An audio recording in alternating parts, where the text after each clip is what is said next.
What's going on, guys, and welcome back to Clever's Multiverse. Yesterday, I had just came home from work, and I noticed that Marvel had released information that they are dropping Wave 2 of the X-Men 9/7 animated series, and boy, was I happy. I was a little busy yesterday shooting my Spider-Man No Way Home releases and unboxings, and if you haven't had a chance to check that out, do me a favor and do that.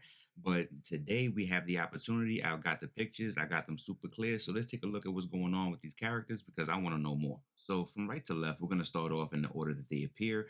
And on the left side, we have Executioner. And I can tell you right now, he was never like a major character to me. I know a little bit about him. I do know that he's a regular human. He has Shi'ar Empire galactic technology, and he hates mutants. And he tries to take them down and body them every chance he gets. I think it has something to do with his brother. Don't quote me. We'll see what's going on with that. But I am interested to learn more about him. I know the FOH on his belt is looking like Friends of Humanity. So I want to see what's going on with that and how they're going to incorporate that into the animated series. And I'm interested in seeing that. Standing right next to him, we have the Goblin Queen, Madeline Pryor. I mean, if you know, you know. So it's looking like if she's involved in this wave, then she's going to play a big part in the animated 9/7 series that's coming out in 2024. And yeah, I've been waiting for this figure for a while. They kind of teased her over with the Ghost Rider HasLab, but we never got that. So yeah, I'm glad this is a part of the wave, and I'm interested to see what they're gonna do with the series. Then we have Jean Grey. I mean, come on, yo, everybody needs a Jean Grey in their collection. You cannot have a proper X-Men collection without Jean Grey. It's just not going to happen. And this suit right here is iconic to me. This is like the most important suit to me. I actually don't have this type of Jean Grey in my collection. I have the actual pre-Phoenix green and yellow one, but I don't have this one. I've been looking for this one and trying to get this in my collection, but the prices on Jean Grey are not like 20 bucks. So I've been like bidding my time. I've never seen her in person, but I'm glad they're putting this in there, and we're going to take a deeper look at her in a little while. And of course, we're not going to have a proper X-Men wave without including Professor X's number one lapdog, Cyclops. I mean, I'm not the biggest Cyclops fan, but this figure does look tough, and you're going to need him in your collection. The original Cyclopses go for an arm and a leg, so if you can actually grab this one for the low, then I would say go for it, but let's see what's going on. Let's check them out a little deeper. And I love this one right here. So let me just tell you, Magneto is one of my favorite characters of all time. Not even favorite X-Men, not even favorite Marvel. It's between him and Reverse Flash.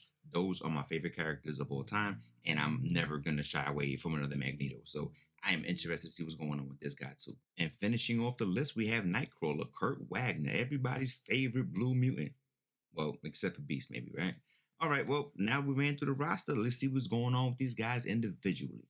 All right, let's go in the same order we've been going in. And here we have Executioner. And off rip, I could tell you that from the rest of the six, he's the only one that comes with any real deal accessories. Goblin Queen comes with a few accessories, but not like this guy. I mean, I don't know much about him. Like I said, I had to brush up on him. I had a little bit of knowledge about him, but nothing to write home about. And he does look pretty cool. I mean, he's interesting. He's a different kind of character. I really can't tell the body mode because of the whole jacket, the cloak, and everything that's going on. So I don't know if it's a repaint, if it's a reissue, what's going on with that. But I can tell you with something new. I can tell you that I haven't seen a lot of these accessories ever before. They had to make those from brand new. So I'm interested in seeing what's going on with this guy. And probably by the time the animated series comes out, we're going to know a lot more about him. And we're going to want to see what's going on with him. So, you know, this is something that piques my interest. I'm not sure if it's a grab for me. I'm not sure if I'm going to pick it up, but I'm sure that I want to check it out. Goblin Queen. I mean, listen, if I had to take a wild guess and I had to pick out of all of these figures, which one that people want the most, I would say it would be this one. If there was to make a chase figure and there was to make one that had less than the rest of them, I would say it would probably be this one.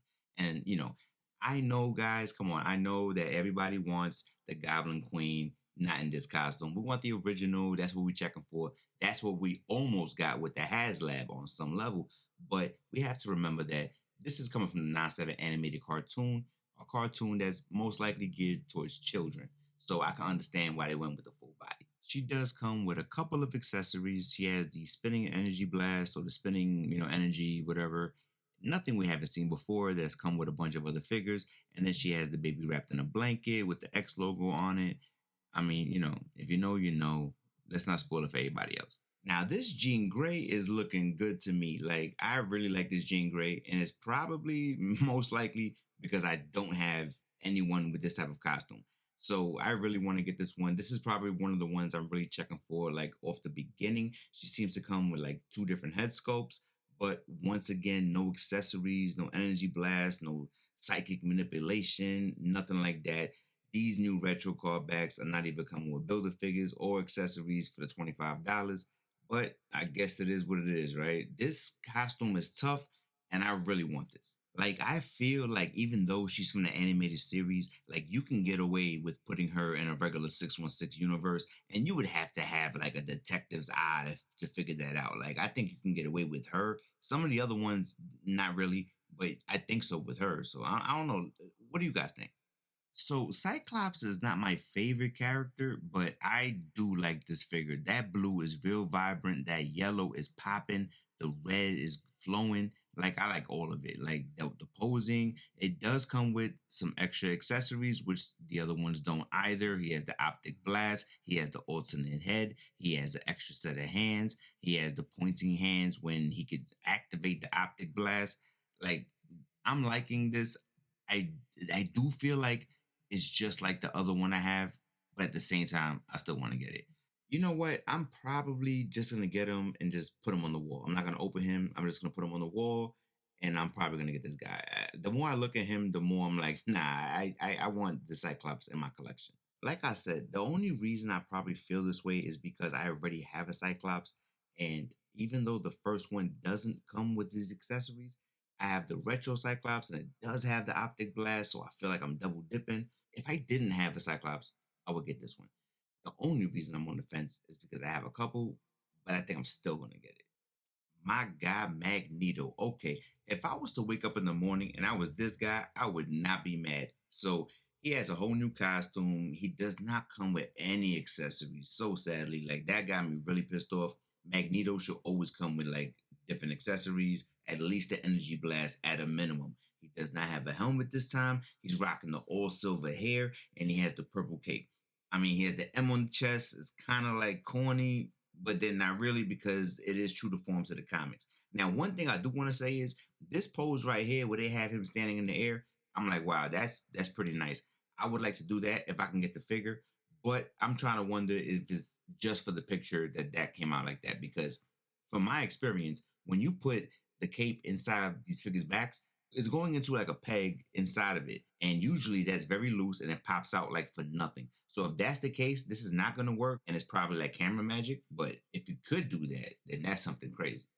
And then finishing off the wave, we have Kurt Wagner, Nightcrawler. I mean, yo, this is a character that a lot of people still don't have in their collection, even though he was released not too long ago. A lot of people are still missing this guy. He is like one of the pivotal X Men that you kind of have to have, and you're not really thinking about until like later on. But I'm a little upset that it didn't come with any accessories. Once again, the last one did come with a sword. I'm not sure about that tail. Is it a bendy tail? It is. I don't know. It looks like you could put it in different positions for what I'm seeing. So, once again, is that camera magic or is that something that we could really do? He has the three fingers.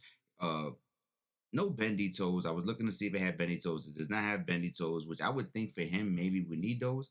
I do like the face paint, and he looks different with the black over the blue than the other figures that I do have. I have to pull them down to see because my Nightcrawler is flying on the ceiling, but I believe that mine has a straight blue face and it doesn't have those like black accents or like highlights.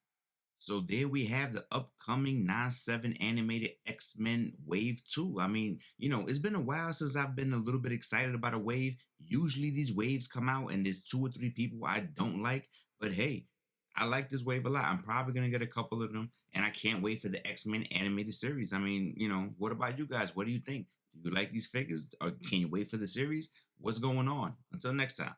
Peace.